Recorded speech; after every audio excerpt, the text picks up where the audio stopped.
In this episode of Miata in Action, we are checking how much these wider wheels are actually touching my inner fenders.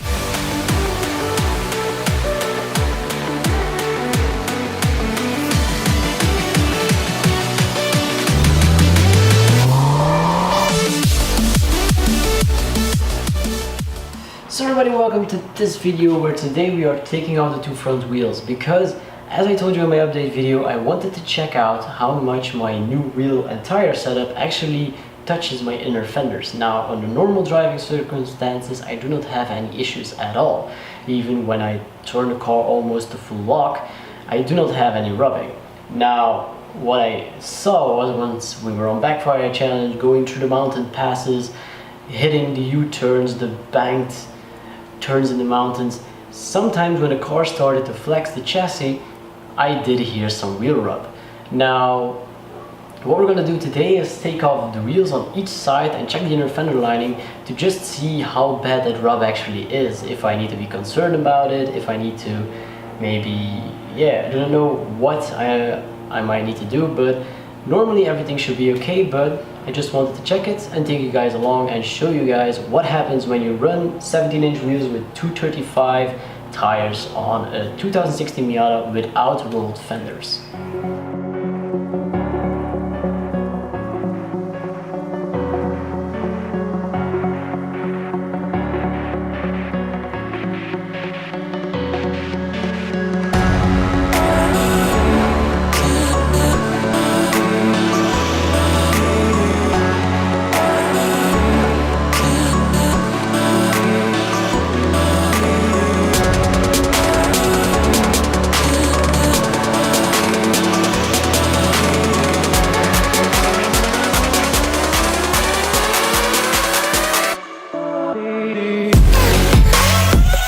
So if you look on the driver's side of the car, so we have this little thing where normally the US DM reflector would be, but over here we just get a painted insert.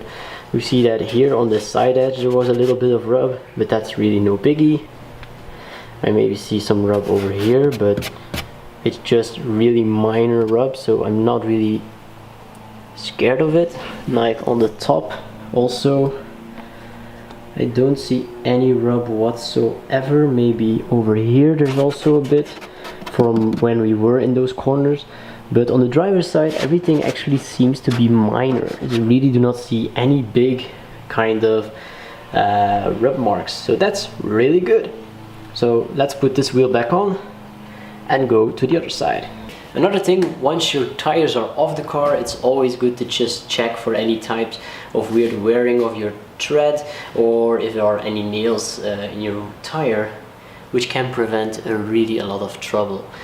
But as I can see on this one, I don't see any kind of wear. That's like not even, so the tires are really nice and flat on the tarmac, so they, like, if you can see, they are like rubbing from here to about here, so that's actually a pretty nice road patch.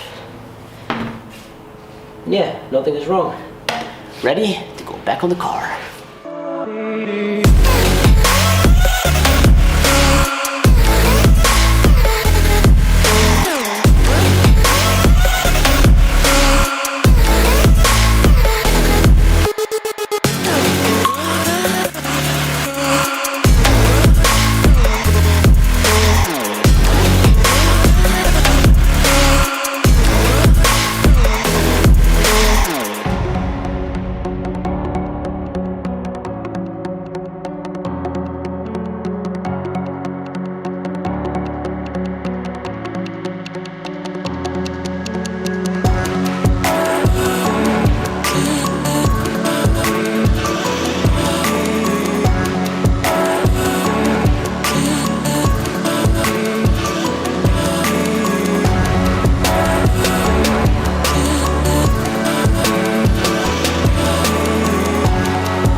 Now on this side of the car the rubbing seems to be worse actually, which is really surprising. Now you can see we have some rub spots here and here which seem to be minor, just like we saw on the other side.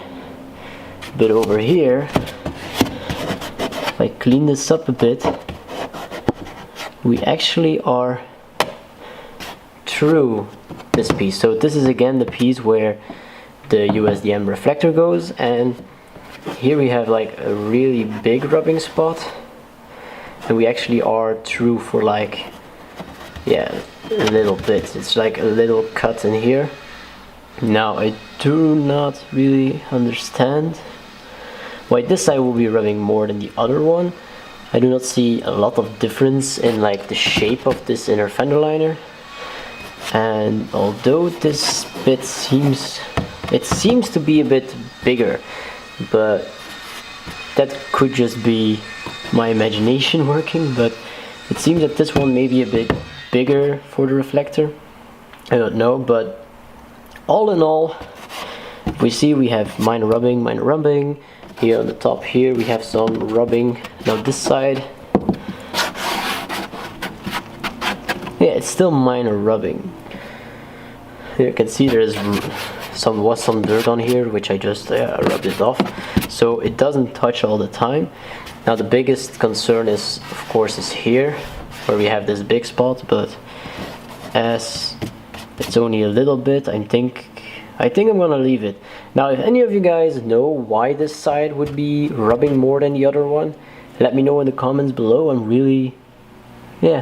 would really like to know. Now what I also see is on this side, so here you see this is a bit darker than the rest, so here there has been some rubbing as well, but this is like when the wheel is at full lock, because it's really, the wheel turns in all the way. This will be the type of rubbing that Goodwin Racing was talking about, but that will be it for rubbing. I'm actually pretty surprised. So the car, yeah, surprise is maybe the bit of a big word, but yeah, the car looks okay. So now let's put the wheel back on. Done! Now before any of you start typing in the comments, oh, you're ruining your car with those wheels, those tires are made for the car, you really should have stuck with your stock wheels. I'm sorry, I cannot do good for everyone, but this is my car and I'm really not that concerned with that wheel rubbing issue. Now, it does rub a bit, nobody ever said that it wasn't going to rub, but the rub is minor. Now, just on the one side we have this like little hole, but as in day-to-day driving it doesn't actually rub at all. I'm not really concerned with it. If the hole were to get bigger, I would put something on the back of it so the splashes of water can get through, but you gotta know fender lining is just there to like make sure that most of the water is not like going into your engine bay and such. So this tiny little sliver is not gonna do any harm. There's already getting water behind there, so it will not be an issue even with stock fender linings. Now if any of you guys are scared about this rubbing issue, about this little bit of rubbing, and you really do not want to have that, then the best thing you can do is go for like a lower profile, a lower width tire, like go to maybe go to a 215 tire, or if you're running semi-slicks you can even go to 205 tires, because those ones will become wider in tread pattern in comparison to like road tires. But yeah, I'm gonna stick with the 235s. I'm really happy for it, and that's where I'm gonna leave this issue. If any of you guys have any more questions about the wheels, about the tires, about what you could do, or if you have any suggestions on why this side is rubbing and this side is not, leave them in the comments below. I read all the comments and try to respond as fast as I can. Now, I hope you all enjoyed this little video, but we still got a shout out remaining, so let's go to that first. So this week's shout out goes out to Google Boba. I hope I pronounced your nickname correctly, but that's a really nice RF, and I see you call it spiky, so have fun with your car. Really nice chrome grille, and I'm glad I could help you paint your calipers yourself. But again, if any of you guys want to be the next shout out, be sure to use the hashtag Miata in action on Instagram. It doesn't matter on which kind of automotive photo you post it, just make sure it has something to do with cars, because I like cars. So guys, that's all I got time for this week. I hope you all enjoyed this quick little video about the wheels, and I'll see you next week for another one. Have a good week.